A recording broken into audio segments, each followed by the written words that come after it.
اگر آپ کا بچہ ہر وقت تھکا تھکا رہتا ہے، چاک کھاتا ہے، مٹی کھاتا ہے، دیواروں کو کھروچتا ہے یا برف کھاتا ہے،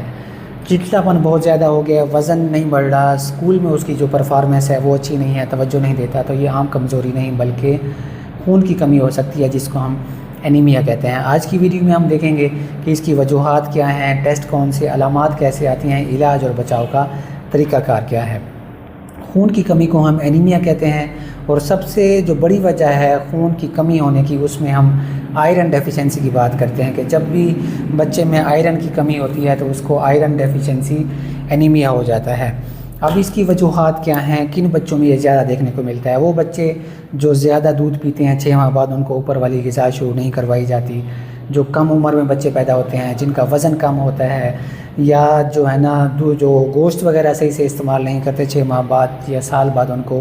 گوشت یا اوپر کی چیزیں صحیح سے پرووائڈ نہیں کی جاتی، تو ان میں اس بیماری کے ہونے کے چانسز زیادہ ہو جاتے ہیں۔ اسی طرح کچھ بچے جن کو پیٹ کے کیڑے رہتے ہیں یا کوئی لمبے عرصے سے چلنے والی بیماری ہے، کچھ بچوں کو پیدائش سے ہی گردے یا اس طرح کے مسائل ہوتے ہیں، تو ان میں بھی یہ بیماری ہمیں دیکھنے کو ملتی ہے۔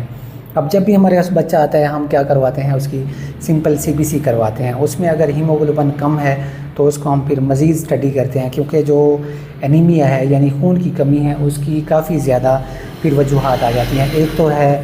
آئرن کی کمی، اس کے بعد ہم تھیلیسیمیا کی بات کرتے ہیں، سکل سیل ڈیزیز کی بات کرتے ہیں، اور بھی کافی بیماریاں ہیں خون کی جن کی وجہ سے خون ہمارا کم ہوتا ہے جسم کے اندر، تو اس میں ہم اس کے بعد MCH، MCHC، MCV یہ چیزیں دیکھی جاتی ہیں۔ پھر ہم آئرن سٹڈیز کرواتے ہیں، فیریٹین لیولز کرواتے ہیں، تو ہمیں صحیح سے اندازہ ہوتا ہے۔ اس کا جو ٹریٹمنٹ ہے بیسیکلی جب بھی ہم سپلیمنٹ دیتے ہیں بچے کو، اور اس سے ڈرنا نہیں چاہیے۔ اکثر جو خواتین ہیں سوسائٹی میں ایک ٹیبو پایا جاتا ہے کہ جب بھی ہم سپلیمنٹ سیرپ وغیرہ شروع کروائیں گے تو بچہ اسی کے اوپر رہ جائے گا، ایسا بالکل نہیں ہے۔ اور ہم سپلیمنٹ شروع کرواتے ہیں، ڈائٹ کا بتاتے ہیں کہ آپ نے یہی چیزیں کھلانی ہیں۔ 1 مہینے بعد یا 1.5 ماہ بعد ہم دوبارہ CBC کرواتے ہیں، اس میں ہیموگلوبن انکریز ہو رہی ہے تو ویل اینڈ گڈ ہے، ہم اسی ٹریٹمنٹ کو جاری رکھتے ہیں۔ اگر نہیں ہو رہی تو پھر ہم مزید ٹیسٹ کرواتے ہیں، یا ہمارا ڈائگنوسس غلط ہے، یا بچے کو خون کی کمی کے علاوہ کوئی اور بیماری ہے جس کی وجہ سے اسے یہ پرابلم کریٹ ہو رہا ہے۔ اب اس کے پھر ہم ٹیسٹ کروانے کے بعد علاج میں یہی ہے کہ سپلیمنٹ دیے جاتے ہیں۔ ہم کیا کریں کہ بچے کو اس طرح کا مسئلہ نہ ہو؟ اس میں ایک بات تو یہ ہے کہ کیونکہ 6 ماہ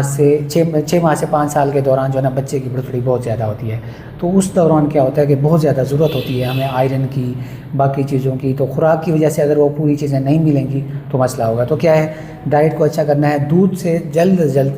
چھڑوانا ہے بچے کو، 6 ماہ بعد اس کو اوپر والی غذا، ٹھوس غذا انٹروڈیوس کروانی ہے، وہ شروع کروانی ہے،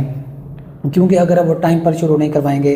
تو بچے کے ذہن میں بیٹھ جائے گا کہ کھانے پینے میں صرف دودھ ہی ہوتا ہے اور کوئی چیز نہیں ہوتی، یا وہ اپنا مرچوں والی چیزیں یا زیادہ تیکھی چیزیں کھانا پسند نہیں کرے گا، بعد میں آپ کے لیے مشکل ہوگی۔ تو ٹائملی اس کو آپ نے ٹھوس غذا پہ اوپر شفٹ کرنا ہوتا ہے۔ اسی کے ساتھ جو باقی فروٹس ہیں، مختلف ڈائٹ چارٹس ہیں آپ کو مل جاتے ہیں، تو وہ بھی آپ جب شروع کرواتے ہیں، آئرن رچ جو فوڈز ہوتی ہیں۔ ایک اور چیز آپ کو بتانے کی ضرورت ہے کہ جب بھی ہم آئرن سپلیمنٹ، آئرن سیرپ یا اس طرح کی چیزیں شروع کرواتے ہیں تو کچھ بچوں میں کیا ہوتا ہے کہ تھوڑا بہت قبض کے مسائل دیکھنے کو ملتے ہیں،